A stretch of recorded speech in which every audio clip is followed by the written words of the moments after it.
오늘도 하나님께서 저와 여러분에게 주는 말씀은 에스라서 5장 1절 이하의 말씀을 통하여 성전 재건을 보라 하신다는 말씀의 제목으로 하나님의 말씀에서 받을 때 하나님의 목적, 계획, 뜻이 잘 들려져서 그 말씀에 순종할 때 주시는 참 복을 마음껏 누리시는 저와 여러분 되기를 주의 이름으로 축원합니다. 우리는 지난 시간까지 5장 1절에 있는 말씀대로 학개 선지자의 글을 봤고요. 그리고 또 이어서 스가랴 선지자의 격려죠. 학개 선지자는 나이가 많은 분이기 때문에 아마도 책망하신 것 같고, 이유는 뭡니까?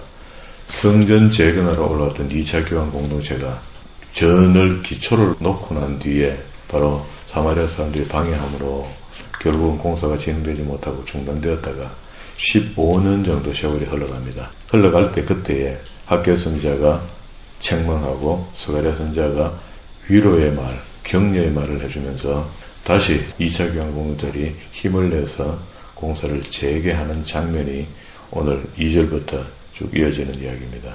그러면은 우리가 지난 시간에 학개와 스가랴서 보기 전에 4장 6절부터 23절까지 안에 있는 이야기가 이게 이제 헷갈리는 겁니다. 6절에 보면은 아수에로가 저기할 때 이렇게 되는데, 이 아수에로는요 크세르크세스 이렇게 해서 에스더의 남편이거든요. 에스더의 남편 같으면은 2차 교환 공동체 후 쪽에 3차 교환 공동체가 올라올 시점에 에스더 사건이 생기거든요. 그때 에스더의 남편 되는 사람이 크세르크세스입니다. 그리고 여기 지금 아세로가 되거든요. 그리고 밑에 보면 또 7절, 그렇게 6절과 7절을 갈라놔야 되는데, 7절에 보면 아닥사스 때에 비슬람과 미드르닥과 다구엘과 그 동료들이 하면서 바사왕 아닥사스에게 글을 올렸다 이렇게 했는데, 여기 나오는 아닥사스는요, 그 옆에다가 아닥사스 동그라미 치고 줄을 꺼서 7장 1절로 간다 하고 7장 1절에 한번 봅시다. 7장 1절에 보면은 이 일 후에 바사왕 아닥사스가 왕위에 있을 때에 에스라라 하는 자가 있었느니라 하면서 3인칭으로 기록하지만, 이게 에스라가 나중에는 나 에스라가 이렇게 이야기를 해요. 그러면 이제 에스라가 기록한 책이다 이 말이죠. 그래서 여기 아닥사스 왕이 나왔는데, 그러면 이 간극이 있거든요. 앞에 1차 교환 공동체와 2차 교환 공동체와 3차 교환 공동체의 간격이 될 거 아닙니까? 돌아올 때 1차 교환 공동체가 돌아올 때가 536년이고요. BC.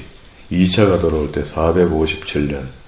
그리고 3차가 돌아올 때 444년이거든요. 그러면은 536년과 1차와 2차 사이에 간격이 있다고. 그게 총 75년입니다. 세월이 상당히 가죠. 그러면 여기 나오는 앞에 지금 4장 6절과 23절에 있는 이 사건은요, 그 성전을 또 중단하게 만드는 이 사건은요, 그러면은 아닥사스 때 되었으니까 이제 말이 많습니다.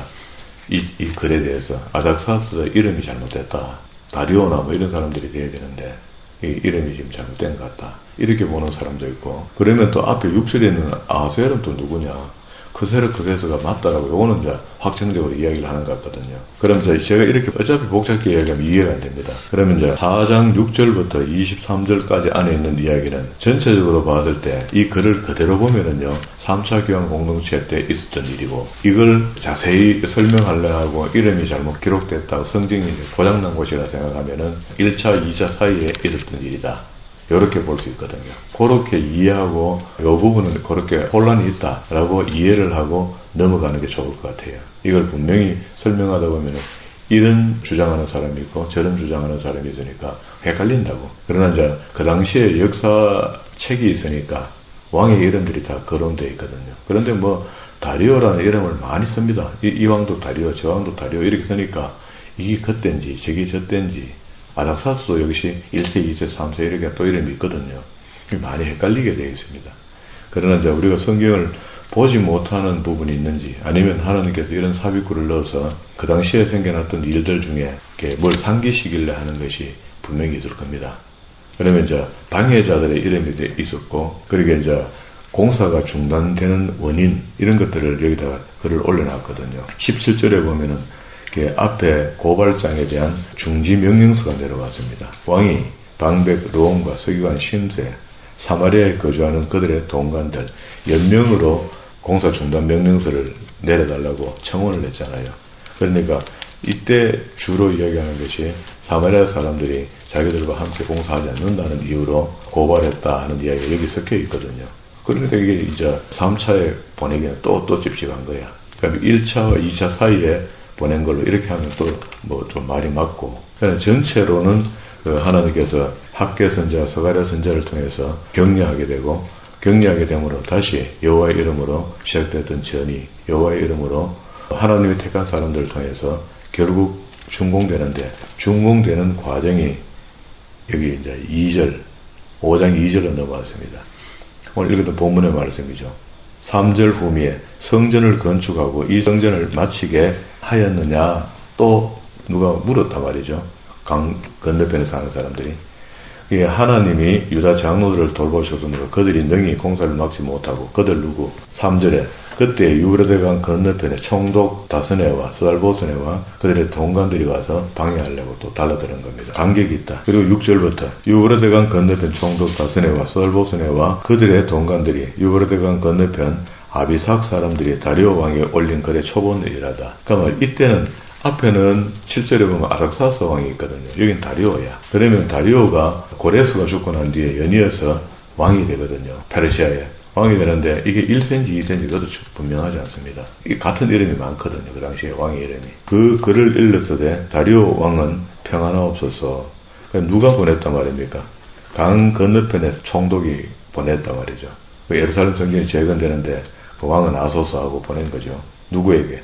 다리오 왕에게. 우리가 유다도에 가서 지극히 크신 하나님의 성전에 나아가 본 적, 성전을 큰 돌로 세우며 벽에 나무를 얹고 부지런히 일을 함으로 공사가 그 손에서 형통하옵기에 우리가 그 장로들에게 물어보기를 누가 너희를 명령하여 이 성전을 건축하고 이 성전을 마치라고 하였느냐 하고 질문을 해봤는데, 그들이 10절에 우리가 그 우두머리의 이름을 적어 왕에게 아뢰고자 하여 그들의 이름을 물은즉 그들이 우리에게 대답하여 이르기를 우리는 천지의 하나님의 종이라. 이름도 이야기 안 하고 예전에 출발했던 것이 중단되었던 것을 다시 우리가 건축하노라. 이는 본래 이스라엘 큰 왕이 건축하여 완공한 것이었으나 우리 조상들이 하늘에 계신 하나님을 노엽게 하였으므로 하나님이 그들을 갈대아 사람 바벨론 왕 느부갓네살 손에 넘기심에 그가 이 성전을 헐며 이 백성을 사로잡아 바벨론으로 옮겼더니 바벨론 왕 고레스 원년에 고레스 왕이 조서를 내려 하나님의 이 성전을 다시 건축하게 하고, 또 느부갓네살이 예루살렘 하나님의 성전 안에 금, 은, 그릇을 옮겨다가 바벨론 신당에 두었던 것을 고레스 왕이 그 신당에서 꺼내어 그가 세운 총독 세스바셀이라고 부르는 자에게 주었고, 그 당시 총독에게 줬다는 말이죠. 1차 교환 공동체 때. 일러 말하되 너는 그 그릇을 가지고 가서 예루살렘 성전에 두고 하나님 전을 제자리에 건축하라. 옛날에 이제 1차 교환 공동체 때 고레스의 칙령에 대한 이야기를 이렇게 하는 겁니다. 이에 세스바셀이 이르러 예루살렘 하나님 성전 지대를 놓았고 그때부터 지금까지 건축하여 오나 아직 마치지 못하였다. 장기 공사가 되었다. 이제 왕께서 좋게 여기시거든 바벨론에서 왕의 보물 정각에서 조사하사 과연 고레스 왕의 조서를 내려 하나님의 이 성전을 예루살렘에 다시 건축하라 하셨는지 보고 왕은 이 일에 대하여 왕의 깊으신 뜻을 우리에게 명령을 내리면 우리가 그렇게 집행하겠다. 이렇게 보고서를 올렸습니다. 올려서 6장 1절입니다. 이에 다리오 왕이 조서를 내려 문서 창고, 책을 넣어주는 창고죠. 도서관 같은 겁니다. 곧 바벨론에 보물을 사둔 보물 정각에서 조사하게 하여 고레스 왕의 칙령, 지난번에 우리 역대기 끝에 칙령이 있었고 에스라 시작할 때 칙령이 있었잖아요. 그 칙령서를 찾아냅니다. 메대도 앙메다 궁에서 한 두루마리를 찾았으니 거기에 기록되었으되 고레스 왕 원년에 조서를 내려 이르기를 예루살렘에 있는 하나님의 성전에 대하여 이르노니 이 성전 곧 제사 드리는 처소를 건축하되 지대를 견고히 쌓고 그 성전의 높이는 60규빗 넓이도 60규빗으로 하고 큰 돌 3켜에 새 나무 1켜를 놓아라. 그 경비는 다 왕실에서 내리라. 또 느부갓네살이 예루살렘 성전에서 탈취하여 바벨론으로 옮겼던 하나님의 성전 금, 은 그릇을 돌려보내어 예루살렘 성전에 가져다가 하나님 성전 안 각기 제자리에 원래 가져왔던 자리에 제자리에 집어넣어라. 요게 고레스 칙령의 상세입니다. 그죠? 집만 지으라는 것이 아니고 요렇게 하라 이렇게 했거든요. 그렇게 되었더니 다리오 왕이 고발장을 받아들고 다시 서적 곡간을 찾아서 이 문서를 찾아내고 나니 그러면 이제 명령이 쉬워졌잖아요. 그런데 이제 6장 1절에 있는 다리오 왕, 이 왕이 수르바벨하고 어릴 적에 친구입니다. 수르바벨이 여기 와 있다는 걸 알고 있는 다리오가 마음이 조금 남다를 거 아닙니까? 그러니까 이제 상세하게 한번 찾아보라. 그 진짜로 여기 고발장이 맞는지 아니면 공사를 중단해야 되는데 그 친구가 하는 일을 중단시키기가 조금 못하니 상세하게 좀 확인하자 하고 앙메다궁에 있는 서적 곡간을 찾아본 겁니다. 찾아봤더니 칙령이 다시 발견된 거예요.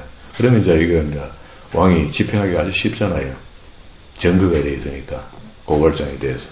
그래서 다시 답장을 쓰는데요. 이제 유브라데강 건너편 총독 다스네와 스달보스네와 그의 동관들, 그 유브라데강 건너편의 아비삭 사람들은 그곳에서 멀리하여 하나님의 성전 공사를 막지 말고 이 정도 되면 이제 힘나죠. 예루살렘 사람들이, 귀한 자들이. 8절에 내가 또 조서를 내려서 하나님의 성전 건축함에 대하여 너희가 유다 사람들의 장로들에게 행할 것을 알려놓으니 혹을 띨라다 혹을 붙입니다. 가만 놔두면 될 걸 갖다 계리방에 해갖고 왕의 재산 곧 유브라데강 건너편에서 거기 세금 중에 유브라데강 건너편도 페르시아 지역이니까 거기서도 세금을 모아갖고 창고에 넣어놓던지 그 때가 되면 그걸 또 본 땅으로 페르시아로 옮겨야 되거든요. 세금 중에서 그 경비를 이 사람들에게 끊임없이 주어서 그를 멈추지 않게 하라. 강력하다 그죠. 이런 그 사람들을 예를 들어서 수르바벨의 옛날 친구가 왕이 되어서 페르시아의 왕으로 있게 되고 하는 이런 과정들 전부 다가 하나님의 섬세하신 간섭하심이 있지 않겠어요? 우리는 지금 그 짧은 세상을 살면서도 아주 뭐를 많이 아는 것처럼 그렇게 사는데 하나님의 우리의 섬세하신 간섭하심은요 이런 것들입니다. 내가 비록 이렇게 있어도 내 주변에서는 이러한 일들이 생기고 있는 거라. 두 가지거든요. 그렇게 장점과 단점을 판단해서 내 자아에 의해서 내 판단에 의해서 하고 말고를 해야 됩니다. 결정을 해야 되거든요. 그럼 뭐 어떡하나? 그 결정에 의해서 외부에 보는 걸로 봤을 때 잘 되는 같이 보이기도 하고 못되게 보이기도 하겠죠. 말씀사자 뭐 저런데 들어가면 뭐 저렇게 이렇게 이야기할 수 있다는 거예요. 그러나 이것도 주의 일이고 저것도 주의 일이면은 한번 해볼 만도 하다. 이런 생각도 있고 뭐 하여튼 여러 가지 생각이 왔다 갔다 해요.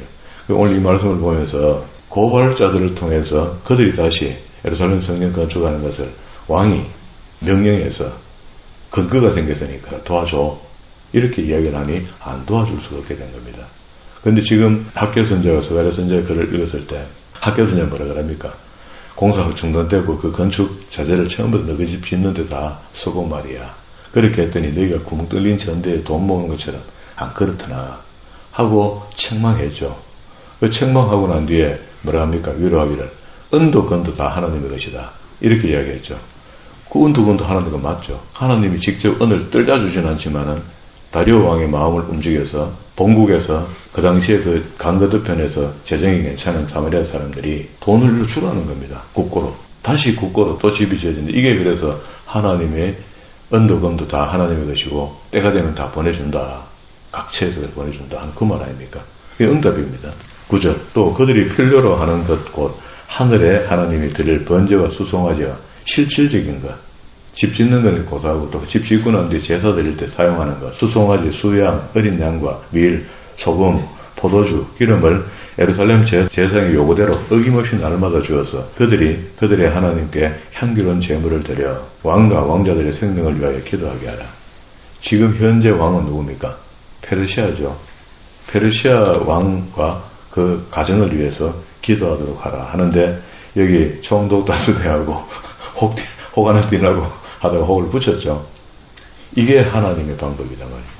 근데 하나님의 방법인데 결론으로 봤을 때 화끈해서 좋은데 이 과정은 얼마나 괴로울까요?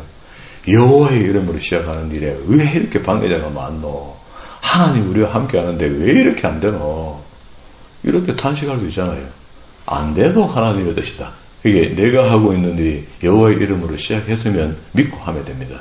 그런데 여호와의 이름으로 안 했는데 하나님의 이름으로 안 했는 걸 갖고도 하나님께 탐사를 물을 수 없잖아요.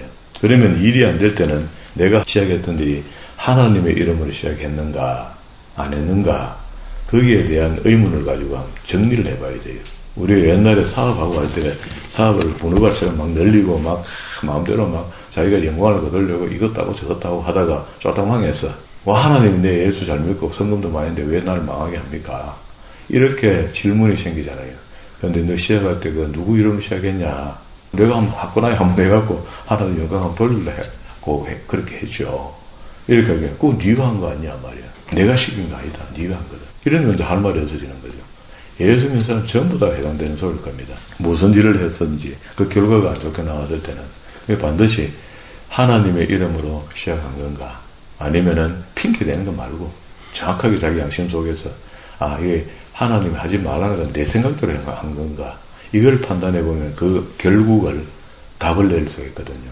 그러니까 하나님의 이름으로 시작했거든 망한 것 같아도 망한 게 아니다. 15년간 공사가 중단되는 거 망했잖아요 지금요.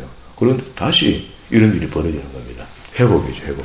11절에 내가 또 명령을 내리노니 누구를 막느라고 이 명령을 변조하면 그의 집에서 들보를 빼내고 이건 멸문식이겠다는 말입니다. 한 가정을. 그를 위하여 메어 달게 하고 그의 집은 이로 말미암아 거름더미가 되게 한다. 쓰레기통을 만들겠다. 만일 왕들이나 백성이 이 명령을 변조하고 지방 장관들 말이야 손을 들어 예루살렘 하나님의 성전을 헐친데 그곳에 이름을 두신 하나님이 그들을 멸하시기를 원하노라. 나 다리오가 조서를 내렸노니 신속히 행할지어다 하였더라. 그 당시에 페르시아 제국입니다. 제국. 전 그 당시에 세계를 다 지배하고 있는 나라의 왕이 예루살렘 성전 하는데 다시 또 국가의 자금을 지원해서 성전이 재건될 수 있도록 이렇게 한 겁니다. 그렇게 하니까 아마 일하는 사람이 신이 나겠죠. 방해자는 꼼짝도 못하고 오히려 맨날 제사들을 수양, 수송아지, 어린 양, 밀, 기름 가와갖고 공양하고 있고 그렇게 일하는 사람들이 화끈하죠. 다리오 왕의 조서를 내리며 유브라데 강 건너편 총독 다스네와 스달보스네와 그들의 동관들이 신속히 준비했고 안 죽으러 가니까 해야 되죠. 안 그러면 집에 기둥을 뽑아버린다는데 14절 유다 사람들의 장로들과 선지자 학계와 이또의 선조 스가랴의 권면을 따랐으므로 성전 건축하는 일이 형통한지라. 그러니까 학계 선지자와 스가랴 선지자의 권면을 책망을 듣고 다르게 받아들이고 그에 순종했다. 이게 이제 믿음 좋은 거죠. 우리는 그거하고 다를 경우가 많습니다. 봐라 하고 하나님이 그랬다고 우리가 봐라 이것도 있거든요. 15절 다리오 왕 6년에 아달월 3일에 성전 일이 끝났다. 준공됐단 말이죠. 중단됐던 공사가. 자, 그 끝에다가 앞으로 3장 24절에 써놓으세요. 3장 24절에 확인하고 봅시다.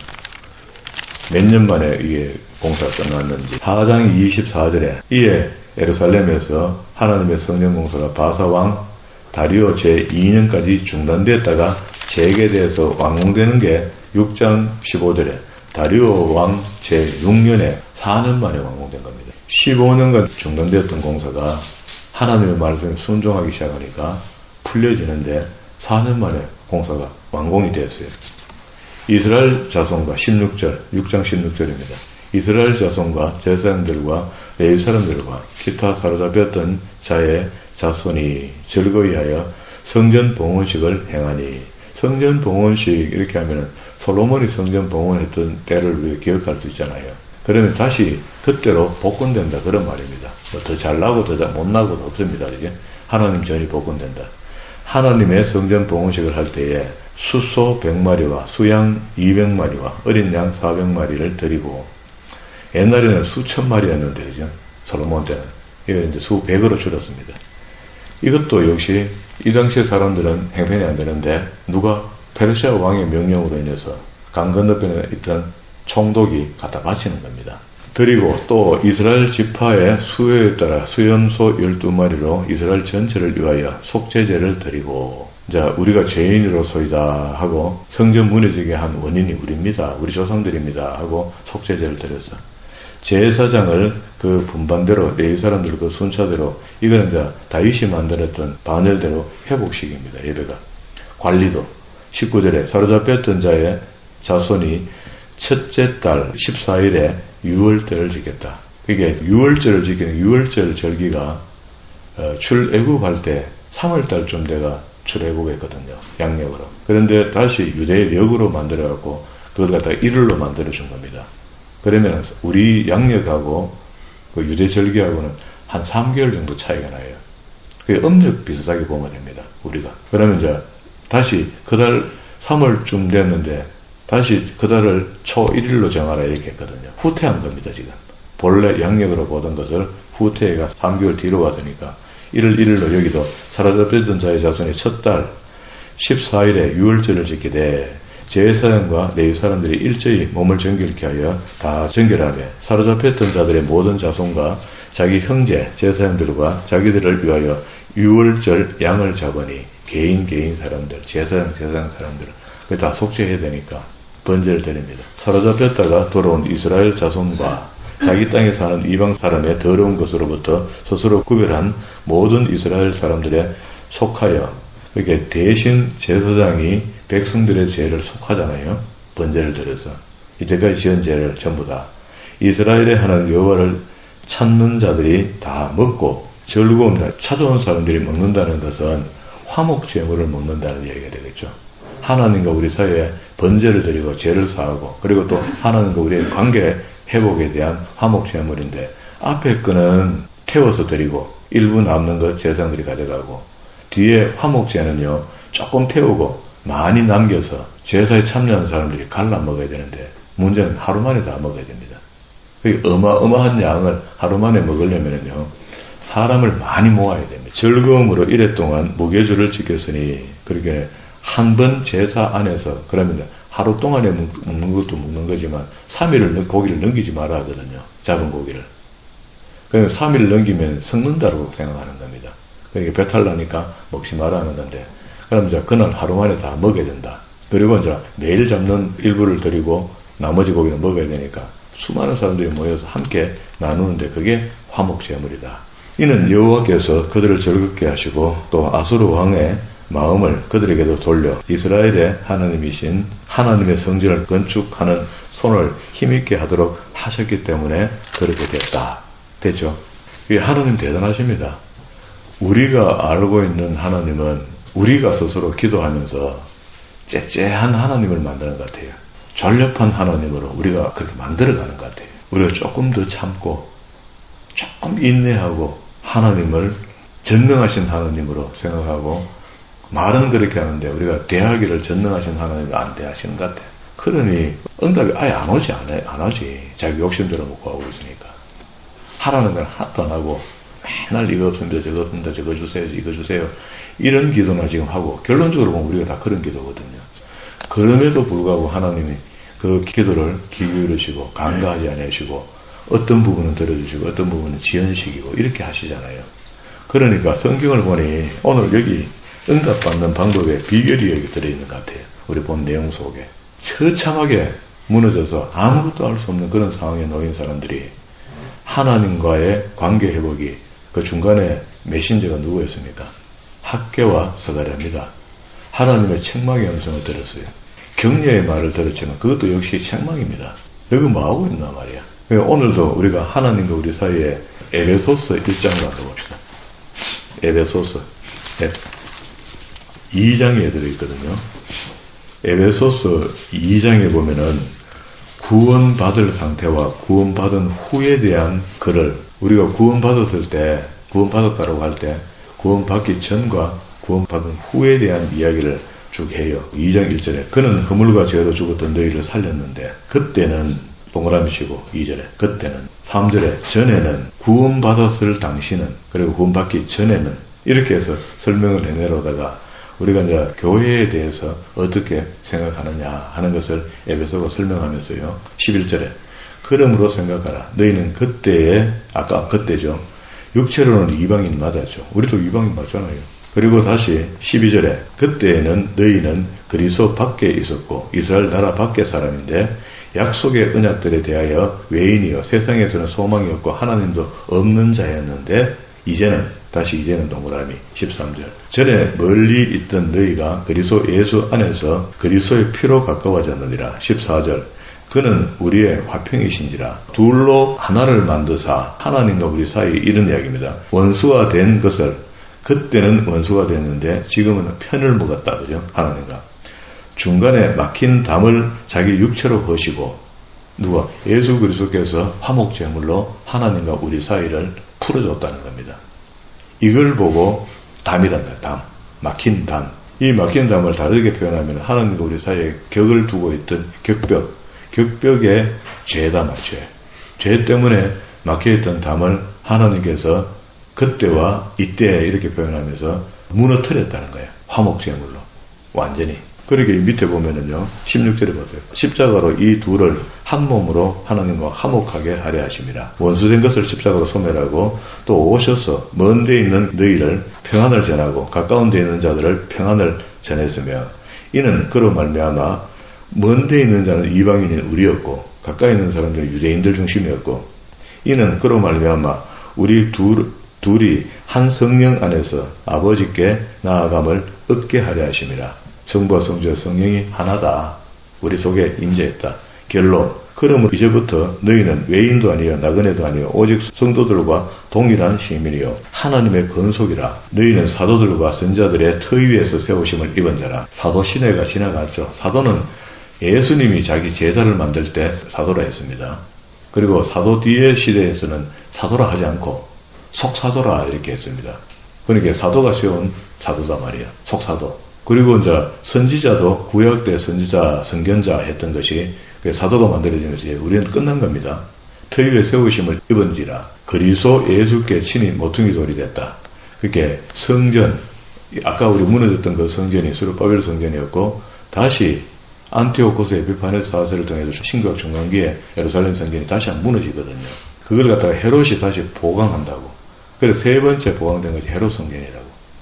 이 헤롯 성전을 채울 때 머릿돌, 이제 예수님의 돌을 이야기합니다. 예수께서 친히 머릿돌을 되셨느니라. 그 안에 건물마다 서로 연하여 주 안에서 성전이 되어가고, 그러니까 교회의 기능을 이렇게 표현한 겁니다. 너희도 성령 안에서 하나님이 거하실 처소가 되기 위하여 그리스도 예수 안에서 함께 지어져 가고 있지, 지어진 게 아닙니다. 그죠? 구원도 역시 그렇습니다. 이루어 가고 있지 천국 들어간 게 아니다. 그러니까 우리가 겸손하게 살 수 있는 거, 조신하게 살 수가 있는 거. 만약에 우리 생각 속에 한번 구원은 영원한 구원이고 구원받으면 끝났다고 생각하면 교만해진다고. 그래서 하나님이 그렇게 우리를 내버리시지 않거든요. 끝까지 우리를 챙기시려는 겁니다. 한번 불렀던 예정된 사람들을 그렇게 이 땅에서 사는 동안에 하나님의 뜻대로 산다는 것을 겸손한 마음으로 하나님의 관계가 끊어지지 않도록 살려면은 성경대로 살아야 돼요. 이게 성경의 캐논이 되어야 됩니다. 아멘입니까? 여러 번 핑계를 대주고 여러 번 말씀을 찾아서 증거를 대줘도 우리는 쉽게 잊어버린다고요. 잊어버리는 원인이 마귀가 지금도 하나님 천사로 만들어졌던 천사가 망하니까 세상의 권세를 잡았다 했죠. 그 세상의 권세 속에서 속한 사람들에게 우리가 자꾸 미혹받는다고.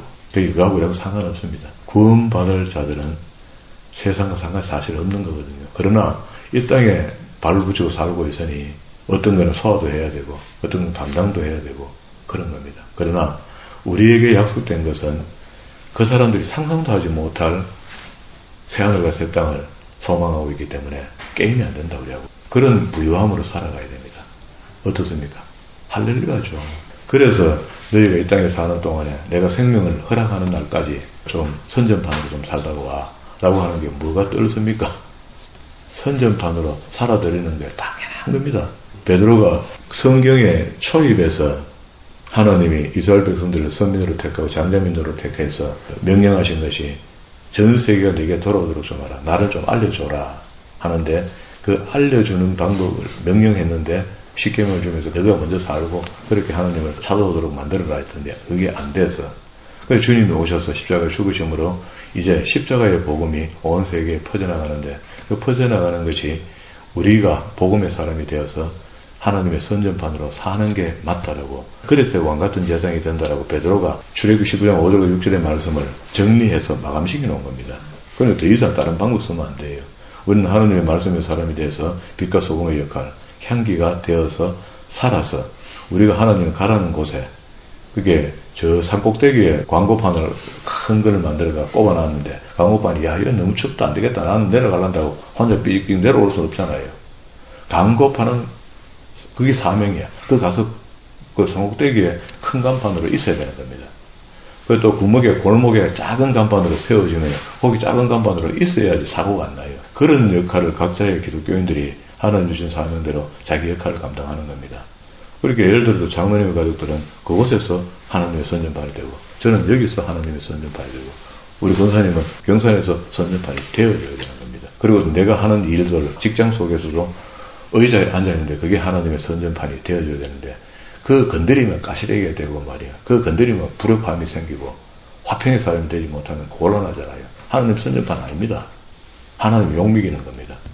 하나님의 선전판 되는 거 쉽지 않은 이야기지만 우리가 지금까지는 잘못 살았다고 지금 남아있는 삶이라도 하나님의 선전판으로 사셔서 마지막에 착하고 좋은 종이라고 칭찬받는 저와 여러분 되기를 주의 이름으로